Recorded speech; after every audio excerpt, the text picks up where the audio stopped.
runtii ayatin waa xarun muddo hadda 5 sano u xirmatay shaqeynaysay waxaana waxbarashada ku bilownay dhallaanka yaryar da'da 3 sano ilaa 6 sano waxaana ugu talagalnay early childhood education ka programkaas inaan ka dhabayno sare wasiir ku-xigeenka wasaaradda caafimaadka Puntland gudoomiye ku-xigeenka gobolka duqa degmada Gaalkacyo isku duwaha wasaaradda caafimaadka gobolka Mudug iyo dhammaan madaxda kale oo ku sugan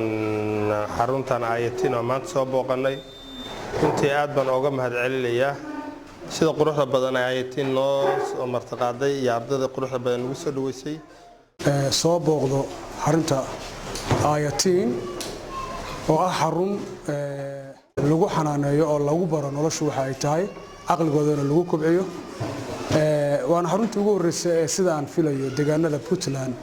markii ugu horeysay laga furay waxaan nasiib u yeeshay dadka deegaan gobolka Mudug ilaahay ajir xasanaad ka siiyo Caasho Axmed Geesdiir juhdiga iyo maaragtay awoodda ay soo geysay inay carruurteena gobolka Mudug joogta gaar ahaan degmada Gaalkacyo ka wasaaradahan maadaama mar meesha hadii carruurtii wax lagu barayo oo maskaxdooda lagu kobcinayo daadii aan gaarin iskuulaadka inay sida fiican wax ugu dhigtaan oo yararka ah waxa la wixii maaragtay ayatin ka wasaaradahan ay nooga soo baahato ama aan qaban karno waa fulinayna waa ballan hadda lafteeda maadaama Caasha ay ka cabatay deegaankeeda oo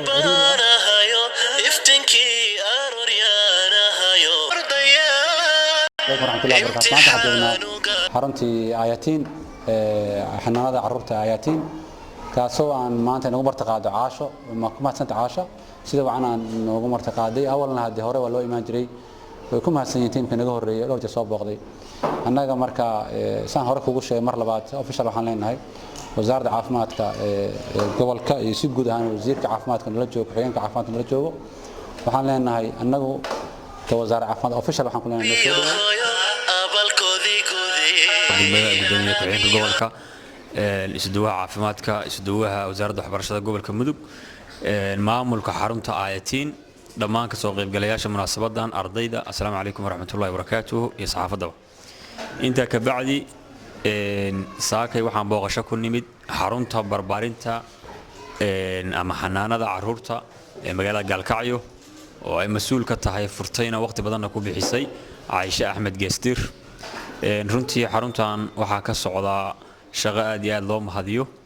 oo lagu barbaarinayo wax lagu barayo maskaxdooda lagu kobcinayo ardayda yaryar ee da'da hoose ah ilmaheena ah waana waxay ka mid tahay waxyaabaha dadkeena ama bulshadeena ama ardaydeenu meelaha ay leedahay in badan oo kamid ah oo anagu aan ka mid nahay fursadaha noocaana ma aanan soo helin ugu horreyn waa uga mahadcelinayaa Caaisha fikirka ay ku furtay muddada dheer ku soo waday dafacada badan ay kaga baxeen xaruntan oo ay ka qalin jabiyeen haddana ay ardo badan dhiganayso waxaan ugu baaqayaa bulshada inay ka faa'iideystaan adeegaas quruxda badan oo ilmahooda ay keensadaan xaruntan iyo xarumaha la midka oo aan filayo inay tahay xaruntii ugu horeysay oo gobolkan intaan huba laga fuliyo una shaqeynaysa hab casri ah ka wasaaradda caafimaad ahaan haddii ilaahay idmo waxaan ula shaqeyn doonaa si dhow sida ay suduwaha gobolku sheegay xafiiskayga waa kuu furan yahay wasaaradda waa kuu furan tahay waana kaaga mahadcelinaa adeegan haysid saaga halkan waxaan ku aragnay ilmihii oo waxa weeye wax baranaya oo maskaxdooda la kobciyay oo gudoomiyaal ilmaha yararka saqiirada ah oo mid walba waxa uu rabo mustaqbalka inuu noqdo si calaamadsaday injineerintii looyaradii shiikhyadii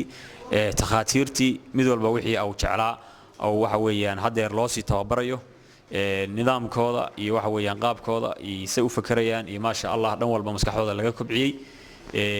Caaisha Axmed Geestiir aad iyo aad baan kaaga mahadcelinaynaa wadankuna wuxuu u baahan yahay xarumaha noocan oo kala iyo fikrada noocan oo kala adeegyada ka maqan dalka in lagu soo siyaadiyo macna ma keenayso in wixii hore u jiray lagu soo celceliyo ama la koobiyeeyo laakiin macna waxa keenaysa dhammaan dhalinyarada Soomaaliyeed ee jaamacadaha ka baxay inay wadanka keenaan fikirro cusub oo ilmaheena iyo jiilasheena iyo mustaqbalkeena u wanaagsan aad iyo aad baan u mahadsantihiin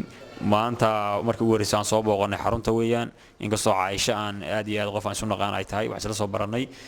kartidan iyo dadnimadan aan ku ogeyn maasha Allah kaana ayadoo aan bilaabin ama wax baratan ay ahaan jirtay qof ku fikirta inay caruurta saaxiib la ama ku fikiri jirtay inay barnaamijyada xanaanada ama child care center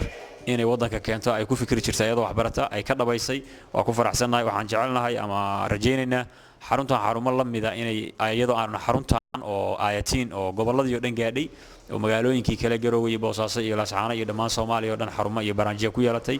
aad baan kaaga mahadcelinaynaa waana ku imaan dadalkii la yimid Allah ayo